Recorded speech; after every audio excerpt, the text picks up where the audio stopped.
where we agree with the administration, we work with the administration. This week's action on trade is a perfect example.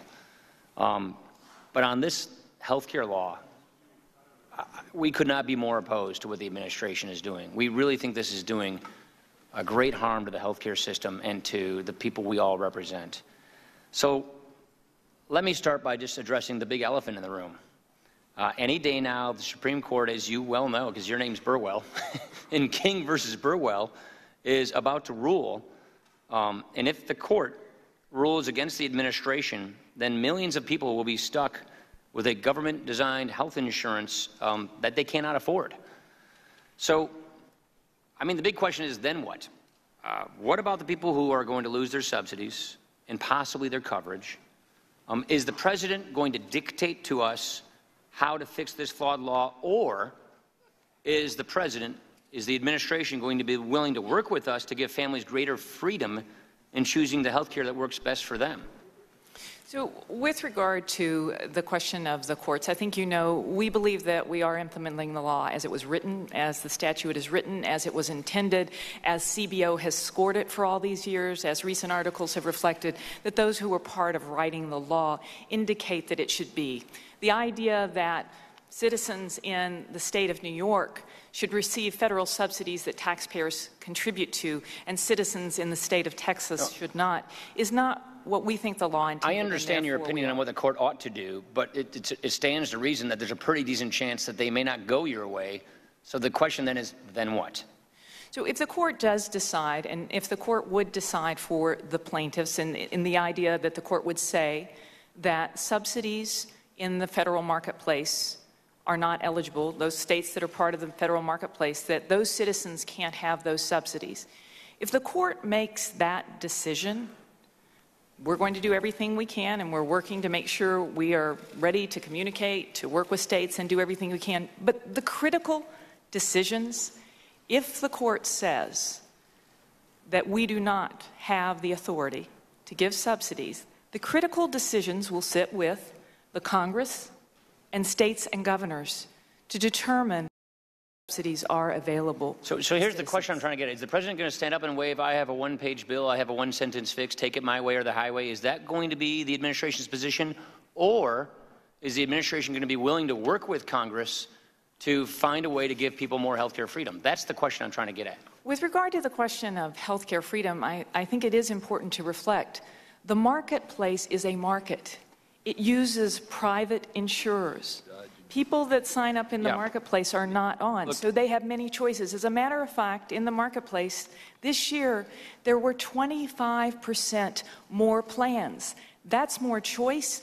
That's more competition. That is why Let me ask it this way, because I want to be kind to everybody's time. Let me ask it this way.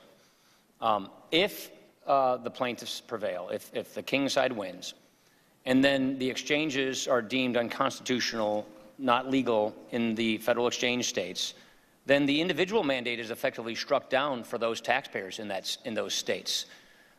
Is the president going to say reinstate the individual mandate? I got to tell you, it's not real popular, and we here, at least on this side of the aisle, aren't eager to reinstate the individual mandate. We would like to free people from some of these mandates.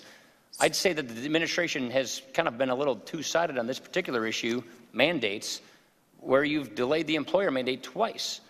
That goes away as well. So is the administration going to take the position Congress must just reinstate this thing in all these 37 states, reinstate the individual mandate, reinstate the employer mandate, my way or the highway, or is the president going to be willing and flexible to work with Congress to fix this mess and negotiate with Congress? That's what I'm trying to get at. So I think it's actually very important, though, with regard to the decision before the court, the decision before the court is who receives subsidies and whether or not those subsidies can be given in states that have a federal marketplace versus a state marketplace. Yes, we understand that. That is the decision, and that is the only decision before the court right now. Okay, so So with regard to what happens if that decision occurs, yes, three things occur.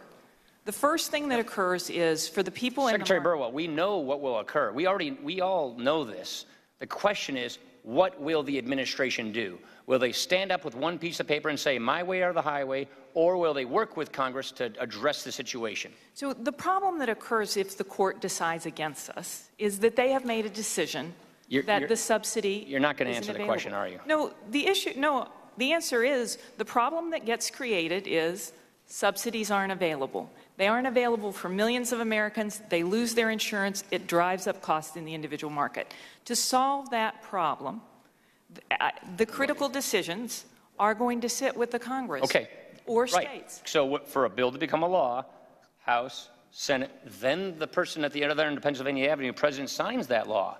Is the President going to come out and say, only my way or the highway, one sentence, one page fix, or is that President of the United States going to be thinking less about digging in and defending his law as exactly written, or is he going to be willing to actually deal with the issue, which is affordable health care for millions of people who are losing their health insurance?